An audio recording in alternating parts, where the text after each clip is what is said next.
Sister, evening accident అయిన పాపని తీసుకొచ్చారు కదా, తను ఎక్కడుందో తెలుసా మీకు? సెకండ్ ఫ్లోర్ ఆపరేషన్ థియేటర్లో ఉంది. ఇప్పుడు ఎలా ఉంది? కొంచెం సీరియస్గానే ఉంది.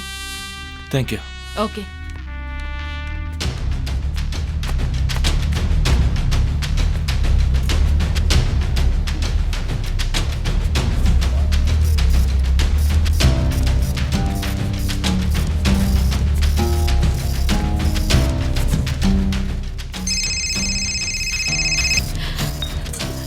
నాన్న, ఇప్పుడు పాపకి ఎలా ఉందమ్మా? ఆపరేషన్ జరుగుతుంది నాన్న. నువ్వేం బాధపడకమ్మా, అన్నిటికీ ఆ దేవుడే ఉన్నాడు. మేము కూడా ఇప్పుడు ట్రైన్ ఎక్కాం. పొద్దున్నే డైరెక్ట్ గా హాస్పిటల్కి వచ్చేస్తాం. ఏ ట్రైన్ నాన్న? గౌతమి ఎక్స్ప్రెస్. సరే, ట్రైన్ బయలుదేరుతుంది. మీ ఉదయం వచ్చాక మాట్లాడతాం. సరే నాన్న. ఏంటమ్మా? అమ్మ నాన్న వస్తున్నారట, గౌతమి ఎక్స్ప్రెస్ లో బయలుదేరారు. నాన్నగారు వస్తున్నారా? అవును.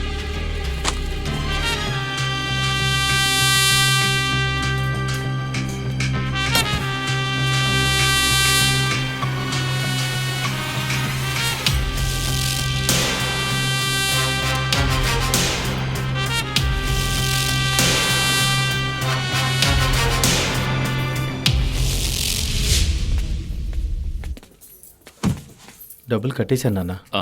ఇక ఏ ప్రాబ్లం లేదు. సరే నాన్న. నేను ఎంక్వైరీ చేశానన్నా. ఖచ్చితంగా అమ్మాయి ప్రాణాలతో బయటపడతావు. నువ్వు గనక ఊహని ఉంటే నేను హాస్పిటల్లో అంటించేసేవాడిని. ఇక్కడే ఉందాం, వాళ్ళ కుటుంబంలో ఒక్కొక్కరిని లేపుకుంటూ పోదాం. అవును ప్రభా, ఇద్దరు లోపలుంటే ఇద్దరు బయట కాపలా కాద్దాం.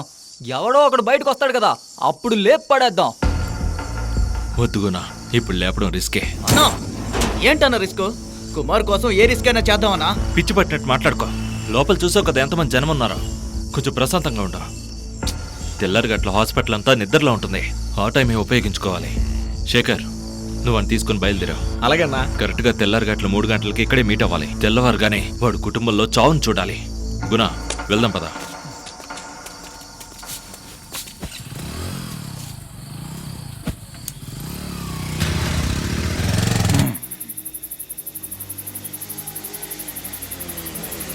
రే, ఇక్కడ బండి ఆపరా.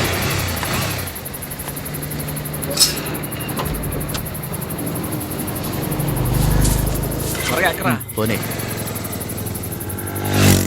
వస్తానని చెప్తే వస్తానే. నేను ఎక్కడికి వెళ్తాను? వస్తాను అంటున్నావు. ఎప్పుడు వస్తావు? ఇప్పుడే వచ్చానంటే ఎవరైనా చూస్తే అప్పుడు ఏం చేస్తావు? అసలే నీ ఇంటి ఎదురుగా ఉన్నాడు, నన్నే చూస్తూ ఉంటాడు. వాడి గురించి ఎందుకు ఆలోచిస్తున్నావు? మరి వస్తే ఎవరు కదే.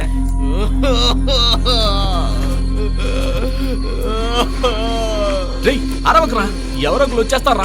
ముందు వెళ్ళిపోతాం రారా. పోలీసుడు చంపేశాడు కదరా. అయ్యో కుమారు, కంటి ముందే కనిపించాడు కదరా, ఏమి చేయలేకపోయా. అన్న రేపు పొద్దున్నే చూసుకుందాం అన్నాడు కదా, పద పోదాం. ఎందుకని రా పొద్దుటి వరకు ఏం చేయాలి? వాడిని అక్కడనే వేసేయాల్సింది. చేతగాని వాళ్ళ తీసుకొచ్చారు కదరా. మీరెవరు వద్దురా, వాడిని నేనే లేపేస్తాను. మంది ఎక్కువ మాట్లాడుతున్నావా? పొద్దున్న చూసుకుందాం అన్నాం కదా, పద పోదాం. చెప్పరా. కార్తీక్, బండి దొరికేసిందిరా. బట్ రికార్డ్స్ అన్ని ఫేక్ రికార్డ్స్ లో ఉన్నాయి. అయినా సరే బండి గురించి ఎంక్వైరీ చేస్తున్నాం. అలాగే ఇంకో ముఖ్యమైన విషయం, ఆ హ్యాండిక్యాప్డ్ బాడీ మార్చురీ నుంచి మిస్ అయిపోయిందిరా. అందరికీ ఈ విషయం పొద్దున్నే తెలుసు, కానీ బయటకు రాకుండా దాచారు. నాకు కూడా ఇప్పుడే తెలుసు.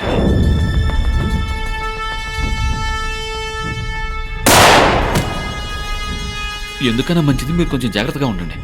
వాళ్ళు ఎవరు ఎంతమంది అనేది కూడా తెలియలేదు. కోపంతో మిమ్మల్ని ఏమైనా చేస్తారు. కార్తీక్, మన శృతికి యాక్సిడెంట్ అయిందిరా.